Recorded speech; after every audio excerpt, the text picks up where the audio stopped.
Hello, welcome to Gardener's World.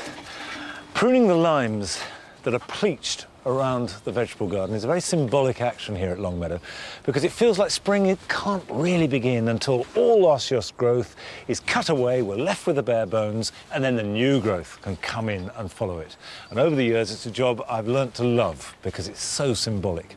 Now, I'm not going to be up here just pruning limes. I'm going to be showing you part of Longmeadow that you haven't seen before, and yet it's probably one of the most important bits of the lot to us as a family. And I'll be repairing the lawn in there, I'll be sowing some hardy annuals, and also pruning my figs.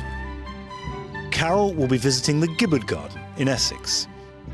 There's no root around this garden. It's all done with a clever placing of objects and sculptures.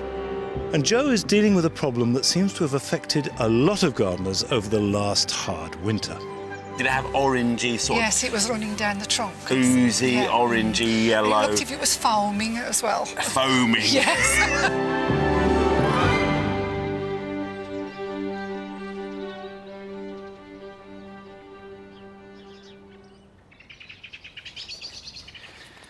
This is the walled garden.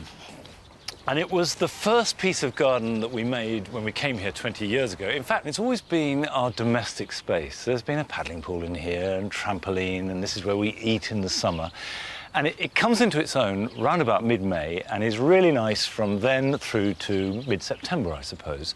And we planted lots of roses. Everything here is soft. Pinks, mauves, lilacs, yellows. It's a gentle, very, very relaxed place. And today I want to sow some hardy annuals, which will add to that floral mix.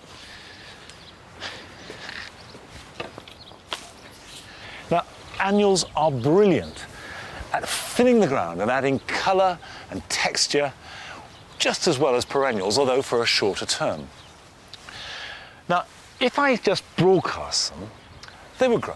And they would grow fine, but they would also get completely mingled up with the weeds. So I need some way of knowing exactly where I've put my precious seeds. And the simple way to do that is just rake over a piece of ground and make a pattern of some kind. It doesn't matter what.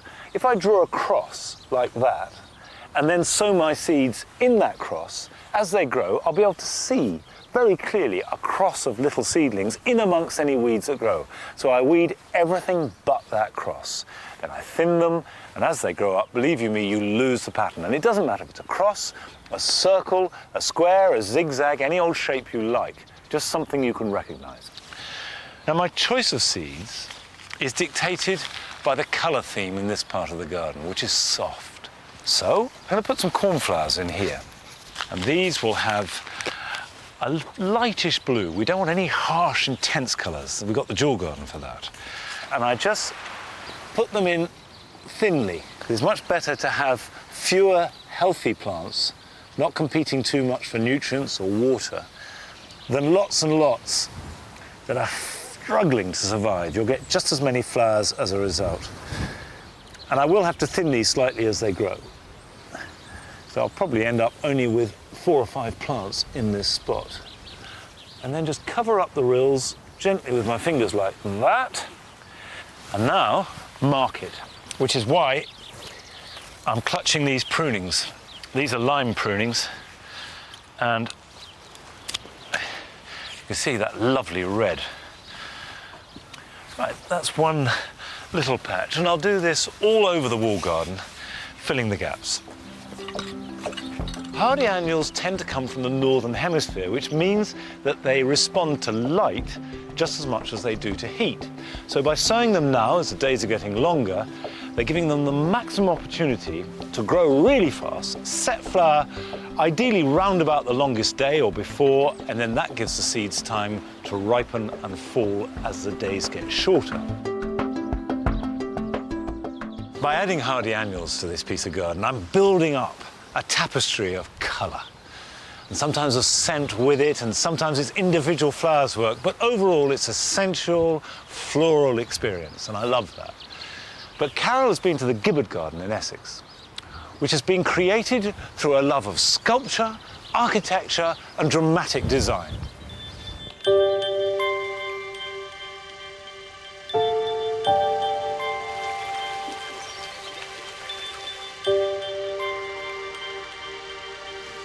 The Gibberd garden in Harlow, Essex. is considered to be one of the most important post-war gardens in the whole of Great Britain. It was designed in the late 1950s by the famous architect Sir Frederick Gibberd. He was also responsible for such iconic projects as the Catholic Cathedral in Liverpool and the design and development of the new town of Harlow.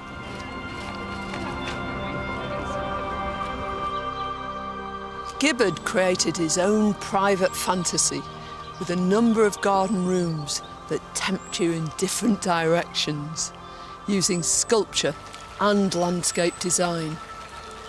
He had a clear vision of what he wanted his garden to become. It really begins as garden design in the core, and then it extends into landscape design out into its surroundings. So it really expands from architecture, which is the house, into garden and then into landscape.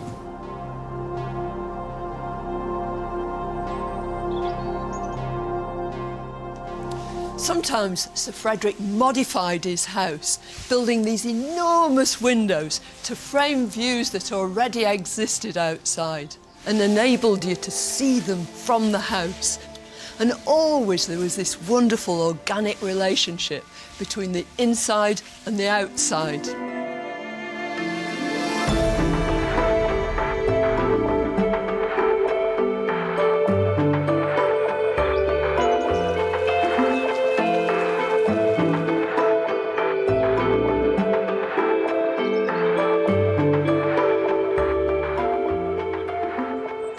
There's no route around this garden. Sir Frederick was a past master at luring you in, enticing you this way and that. It's all done with a clever placing of objects and sculptures, the way a gap is created between a hedge, or the way a tree is pruned. And it's something that everybody can think about and aspire to in their own gardens.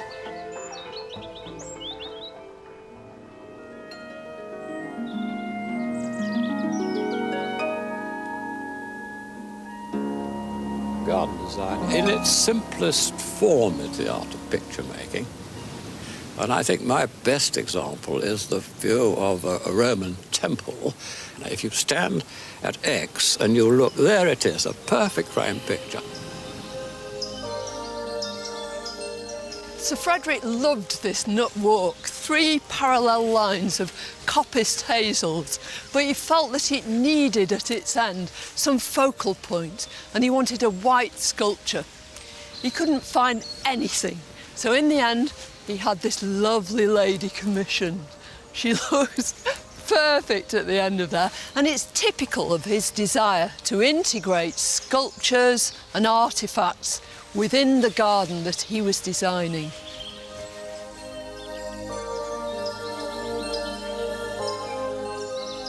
Gibberd believed that once you look at a garden as design and put it into practice, it becomes an art form. You are concerned with, first of all, an art of space. Then you're concerned with form, colour and texture. And it's all complicated because it changes over the season and it changes over the years. And I think it's probably the most complex art and the most difficult art that I certainly have ever worked in.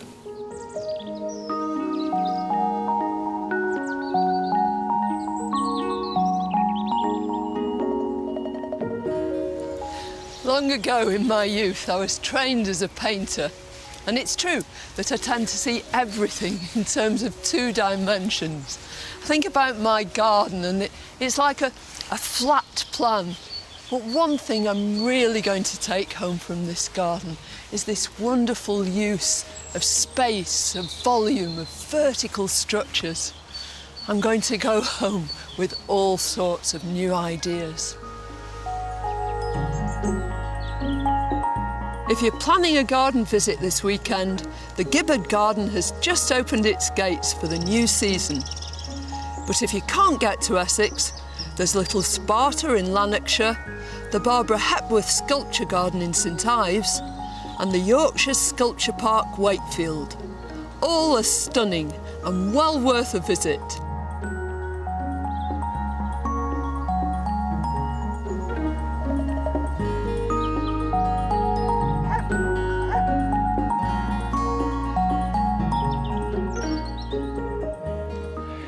I do so agree with Carol about the importance of height in a garden. And when we came here to Longmeadow, it was completely flat. Nothing really taller than the grass that grew.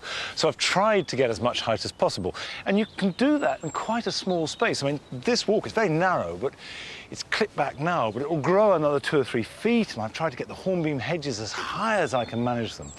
And what you get, if it works, is the same effect you get in a church or a cathedral. You have this great tall aisles going through the garden, which even in a little garden seems to expand the space.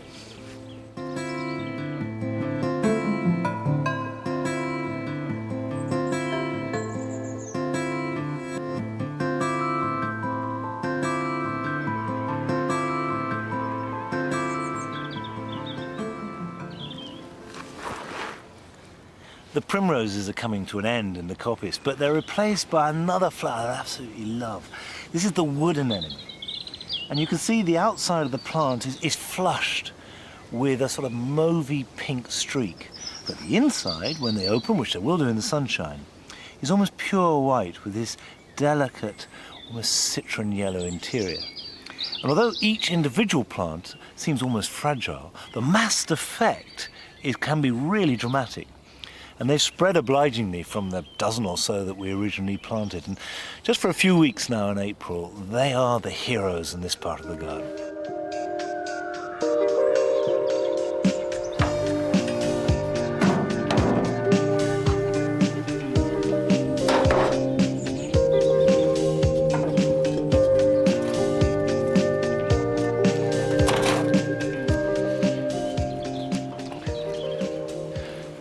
The lawn here in the middle of the walled garden is no great shakes. I'm very aware of that. And I don't worry too much about grass. If it's green, it's clean and it's soft, then I'm happy. But there is a divot here in the middle. We had a cherry tree here, Tai Haiku, and it only stayed here for about a year. It didn't really work. We've moved it to another part of the garden. Turfed over, but because it was dug for the tree, it's dropped. And you can see, if I put this board over it, there's quite a gap underneath there. But to repair that, I've actually decided to replace the turf. And because my turf won't match, I'm going to make a feature of it and have a square of different turf in the middle. So the first job is to mark out the area and remove the turf.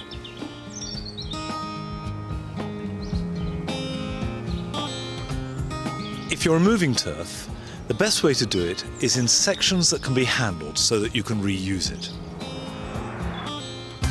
Cut strips or squares with a turf cutter or sharp spade. Carefully sliding the blade underneath it and then lift the sections one by one. Pile them up carefully and make a turf stack. And a turf stack is when you stack the turf grass face to grass face and build it up and leave it, and then you slice down through it, and that gives you beautiful loam, which is great either as part of potting compost or if you want to use it to fill in a bit of soil here and there. Either way, it's very useful. After lifting the turf, I prepare the soil by forking it over. Then I bulk up the ground by adding sieved soil, compost and sharp sand. Because if you want a healthy lawn, you must have good drainage. The next phase is to tread it all over. And you always do this whether you're sowing or turfing any soil. Just tread it over like this, firming it, but not compacting it. Now, I'm going to turf this, but of course I could do it with seed. And a packet of grass seed like that costs about £3 or £4. And this turf costs £3 a roll. Obviously, a packet of grass seed will do much bigger area than the surface of the roll, but it takes longer, and also it's harder to get exactly the type of surface you want. For a larger area, I'd go for grass seed. It gives, in the long term, a better result, but for patching, I think it's turf every time. And it doesn't matter if you're doing an area this size or a football pitch, exactly the same procedure, which is to lay your rolls out, having kept them damp, and butt them tight to the edge, because you can always cut the edges to fit, and unroll it, and lay them in courses. So make sure that the joins, which are here, don't meet. And the other thing is, I've got a gap there.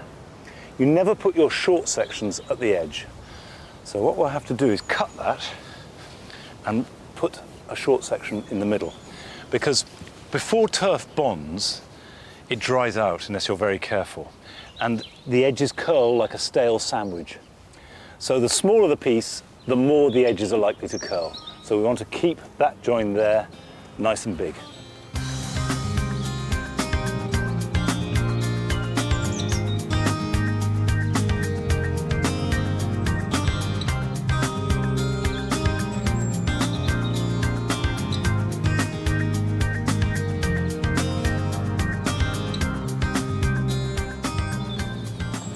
Now, don't need to worry too much about it knitting at this stage, because obviously it has to grow to do that.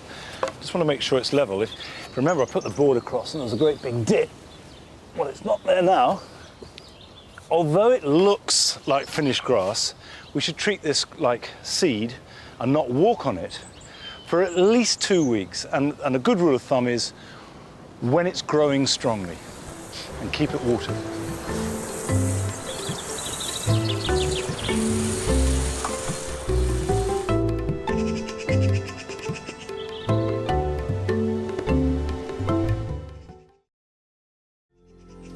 These figs have been here now for 16 years. I put them in actually the day before my 40th birthday. I remember I went and bought them and popped them in. And they've become a feature of the wall garden, and we love them. We love them mainly for their trunks, which look like elephants' legs. And I prune them clear so we can enjoy just these as structural features, and also the shade they give in summer. However, they've been hit really hard by the last 2 winters. And if you look here, for example, you can see that you've got absolutely dead growth. If I snap that off, it just breaks. However, the fig itself will be fine. I know that. I've just got to prune it and tidy it up. Now, of course, figs aren't native, and they've learnt to adapt to our climate, and it's not a wonder that they have a hard time of it, but not nearly as bad, it seems, as cordylines have had over the last couple of years. I've had loads of letters. The programme has had masses of letters coming in. What on earth is happening to our cordylines, and what can we do about this problem? Joe has been along to Walsall to have a look at a particularly damaged cordyline and offer some advice. Last year, Maureen's garden was at the height of its beauty, with stunning cordylines and other exotics creating a wonderful display. It's a garden that she's nurtured for the past 18 years, and the structure and form of the architectural plants are key to the impact the garden has on all the senses. A year on, and after the coldest December on record, the garden has suffered badly.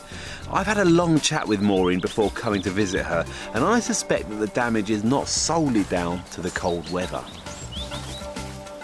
Oh, so this is the cordyline you were telling me about? This is the cordyline, yeah. Oh, you must be quite upset. It was beautiful. It was beautiful. It was beautiful, yeah. It's looking quite damaged now, isn't it? It is, yeah. And it's got a funny smell as well, and I don't know what to do with it. Yeah, it's major damage on it, isn't it? You can see yeah. how hard it's been hit by well, the coldest December on record, Yeah. plus last winter was That cold was bad too, as so it's well, had a yeah. double hit. But actually, I think the problem with this cordyline goes deeper than this. There's this bacterial infection called slime flux. In fact, the RHS have had lots of letters and lots of people inquiring about it, and so have we. Cordylines right across the board have been damaged severely, and I think this has got classic symptoms of it, really. Now, this slime flux is actually soil-borne bacteria, and through the winter the bark will crack, and it allows this stuff called slime flux to get in there. Yeah. Did it have orangey sort Yes, it was running down the trunk. of oozy, Yeah. orangey, yellow? It looked if it was foaming as well. Foaming. Exactly. And now you can see it's really damaged the trunk, and it's left this sort of black residue around the base, which slightly smells as well. does It's smell, sort of got yeah. a slightly fishy smell, which, you know, is never a good sign of a plant, really. And I've never heard of that before. no, so. well, you get it in trees, and actually you can get it in clematis as well. Yeah. But this year it seems to have jumped onto cordylines.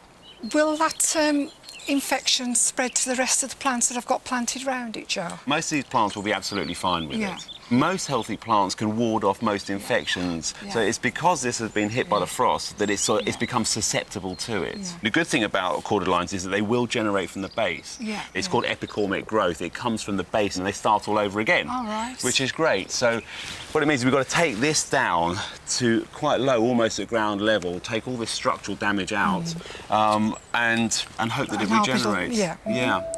Yeah, OK, then that'll be fine. You up for that? I am. You're going in. I'm going in. Let's take one of these.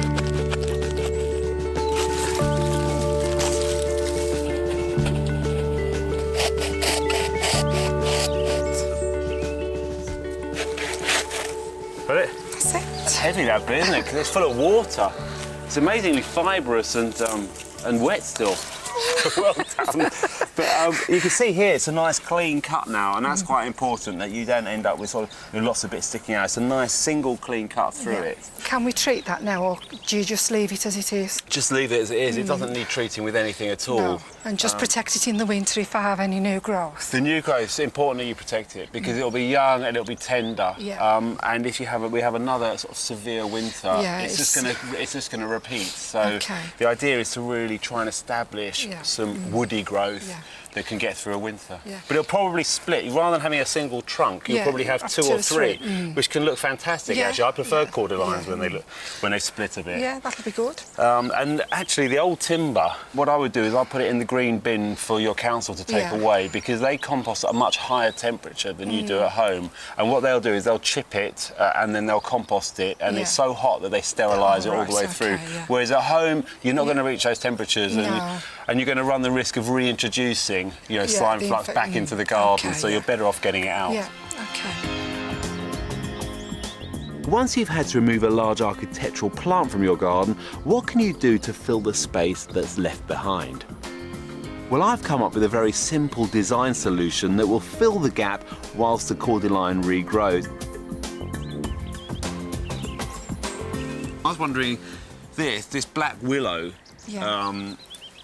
obelisk, something like that, because obviously it's temporary solution, so it just needs to be there for a year until the cordyline comes back. And you could grow some annual climbers up it for a shot of that colour. looks nice, yeah. You know, there's lots of great climbers that you could use. I could use Morning Glory because it's a nice bluey purple and it would go with the Philadelphus. That'd be lovely, yeah, set off by the Philadelphus and Yeah. the bamboo behind. And it just sort of take your mind off the cordyline not being there for a while. And once the cordyline grows up, Yeah, you you can can take this and you can use it somewhere else Yeah. in the border and use it with annual Yeah, climbers that's a every good year. idea, yeah. It's just a big shock when you lose a big plant, isn't it? I know. I'm You've trying to had take your mind off I it. know, you've had it from when it was that big and then... Oh, it's going to come back. There must be such a lot of disappointed people Yeah. who've done this, lost the same things. No, exactly. But you've had many good years out of it. Oh, we have, yeah. And it's coming back. Yes, it is.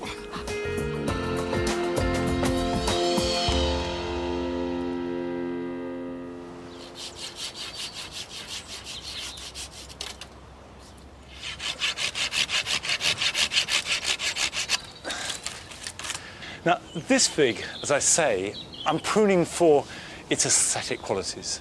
And it's a question of not just cutting off the dead material, I'm pruning this fig to make the most of its structure and form. However, I do love the fruits and want as many as possible. And to maximise fruit production, you need to prune it in a slightly different way. And I've got one around the corner that is a good example of that.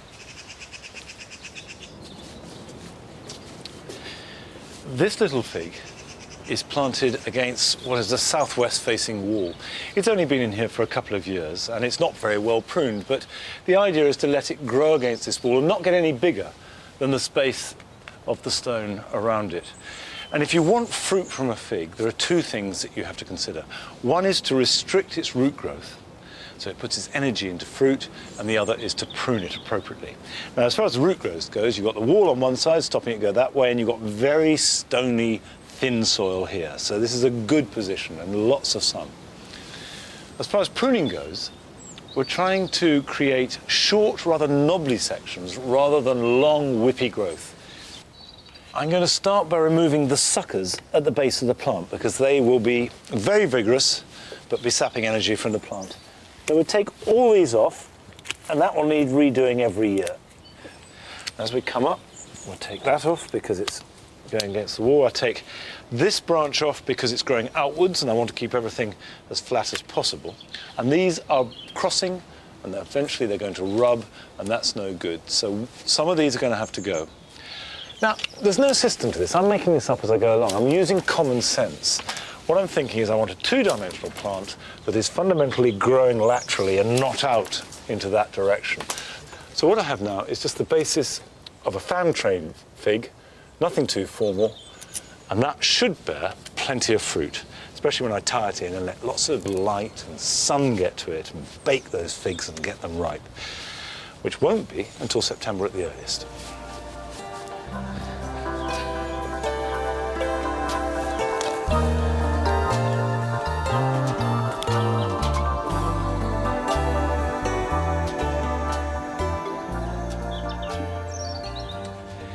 These are the beetroot that I sowed 4 weeks ago.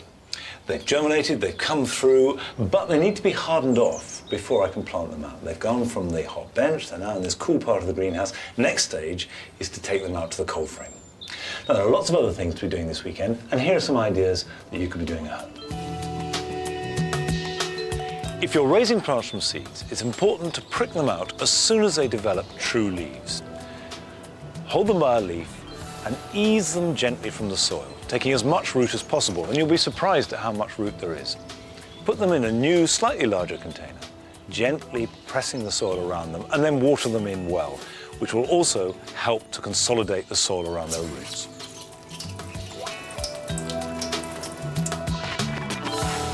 Recutting lawn edges in early spring stops the grass spreading into beds and borders, and redefines the lawn. Use a plank as a straight edge and make cuts cleanly using a half-moon edging tool or a sharp spade.